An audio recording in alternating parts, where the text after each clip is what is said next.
Você sabia que as ações da Stellantis caíram 40% em apenas um ano? Uma gigante da indústria automobilística, dona de marcas icônicas como Jeep, Fiat e Peugeot, está enfrentando um colapso que pode mudar o setor para sempre. O que levou a empresa a essa crise e como ela pretende sair desse buraco? Se você acompanha o mercado de automóveis, já deve ter ouvido falar da Stellantis.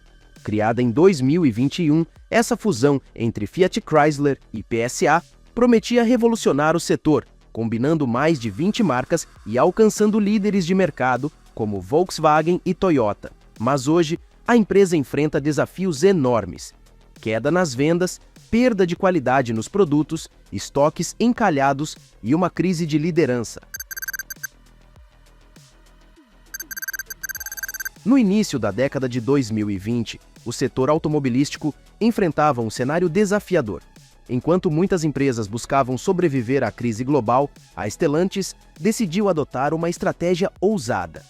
A ideia de pricing power, ou poder de precificação, baseava-se em vender menos veículos, mas com preços mais altos, garantindo margens de lucro confortáveis.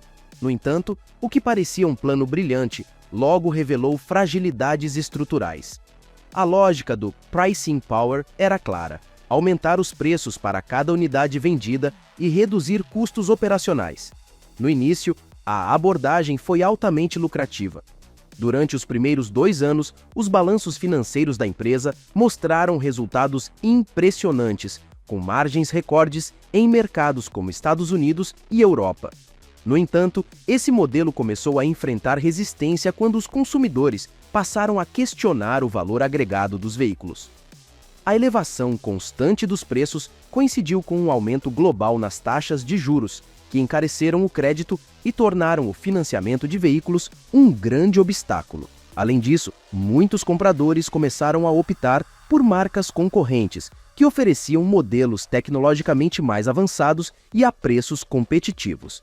Em um mercado onde a inovação é essencial, a montadora pecou ao concentrar seus recursos em cortes de custos, deixando de lado investimentos em design e funcionalidades modernas.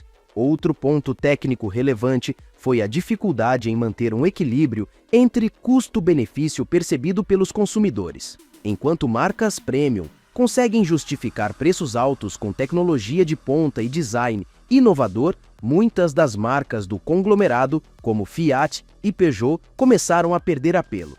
O pricing power acabou criando um ciclo perigoso. Altos preços afastaram consumidores, enfraquecendo a posição do grupo nos mercados. Agora, o desafio é recuperar a confiança dos compradores sem comprometer ainda mais as finanças. Com a marca enfrentando dificuldades, concorrentes emergentes começaram a ganhar espaço. Mas o que faz das montadoras chinesas uma ameaça tão poderosa e como elas estão mudando o jogo na indústria global? Enquanto ela enfrenta desafios internos, um novo concorrente emerge de forma avassaladora: as montadoras chinesas. Marcas como BYD, Geely e Chery não só conquistaram mercados tradicionais, mas também redesenharam o cenário global com veículos inovadores, acessíveis e sustentáveis. Mas o que exatamente torna essas empresas tão poderosas e por que a Stellantis está perdendo espaço diante dessa concorrência crescente? As montadoras chinesas se destacaram pela velocidade com que adaptaram suas operações às demandas globais. Diferente de grupos tradicionais elas priorizaram veículos elétricos e híbridos desde o início, impulsionadas por políticas governamentais que investiram bilhões em pesquisa e desenvolvimento. Isso lhes permitiu criar baterias mais eficientes, reduzir custos de produção e oferecer modelos com preços mais acessíveis, algo que o conglomerado ainda luta para alcançar. Além disso, essas empresas utilizam plataformas altamente versáteis que facilitam a produção de múltiplos modelos a partir de uma única base tecnológica. Isso resulta em tempos de desenvolvimento menores e lançamentos mais frequentes, mantendo o interesse do consumidor sempre renovado. Enquanto isso, marcas como Jeep e Peugeot enfrentam dificuldade para atualizar seus portfólios e acabam perdendo relevância em mercados competitivos. Outro ponto crítico é a estratégia de marketing das montadoras chinesas, que valoriza o apelo ao público jovem e conectado. Modelos como o BYD Dolphin se destacam pelo design moderno e tecnologia embarcada, como sistemas de inteligência artificial e conectividade avançada. Por outro lado, a Stellantis tem dificuldade em agregar essas inovações sem elevar ainda mais os preços, alienando consumidores que buscam custo-benefício. A ascensão das montadoras chinesas não é apenas uma ameaça, mas um alerta para a marca. O mercado global mudou e a incapacidade de acompanhar essas mudanças pode ser fatal. Mais do que preços competitivos, as marcas chinesas oferecem inovação, eficiência e uma leitura precisa das necessidades dos consumidores. Mas será que a marca poderia ter evitado essa situação? Como os cortes de custos internos e a perda de qualidade estão prejudicando sua reputação e afastando clientes? Nada prejudica mais a reputação de uma montadora do que produtos que não atendem às expectativas. Os cortes de custos acabaram provocando um impacto direto na qualidade dos veículos, gerando uma avalanche de reclamações de consumidores. Além disso, pátios lotados com estoques que representam meses de vendas frustradas colocam a empresa em uma situação ainda mais crítica. Como a Stellantis deixou sua qualidade e inovação se deteriorarem a tal ponto? Ao longo dos últimos 2 anos, as queixas sobre problemas nos veículos cresceram exponencialmente. Entre os casos mais comuns, destacam-se falhas eletrônicas, problemas no motor e acabamentos internos de baixa qualidade. Modelos como o Jeep Cherokee, que antes eram referência em durabilidade, começaram a sofrer com defeitos que, em muitos casos, resultaram em altos custos de reparo para os consumidores. Isso não apenas afastou novos compradores, mas também gerou descontentamento em clientes fiéis. Outro fator agravante foi a falta de inovação. Enquanto concorrentes apresentavam veículos equipados com tecnologias de ponta, como assistentes de direção semi-autônomos e sistemas avançados de conectividade, parecia presa a plataformas antigas. Por exemplo, em pleno ano de 2023, modelos icônicos como o Dodge Durango foram lançados sem grandes atualizações tecnológicas, algo que decepcionou o público mais exigente. Os efeitos dessa situação são claros nos estoques. Em mercados como os Estados Unidos, veículos parados em pátios representam mais de 6 meses de vendas acumuladas. A produção excessiva, combinada com a baixa demanda, gerou um cenário de carros encalhados que impacta diretamente o fluxo de caixa do grupo.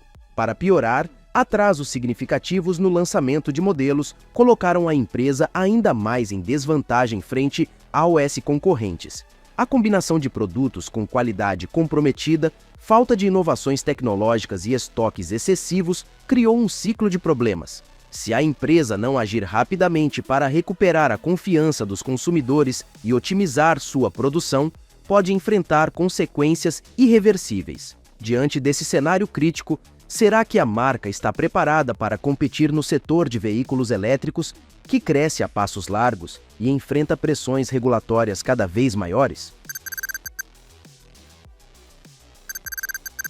Com a transição global para veículos elétricos ganhando velocidade, ela enfrenta um de seus maiores desafios. Regulamentações rigorosas, especialmente na Europa, estão pressionando as montadoras a eletrificar suas frotas. Ainda está longe de alcançar as metas exigidas e corre o risco de enfrentar multas bilionárias.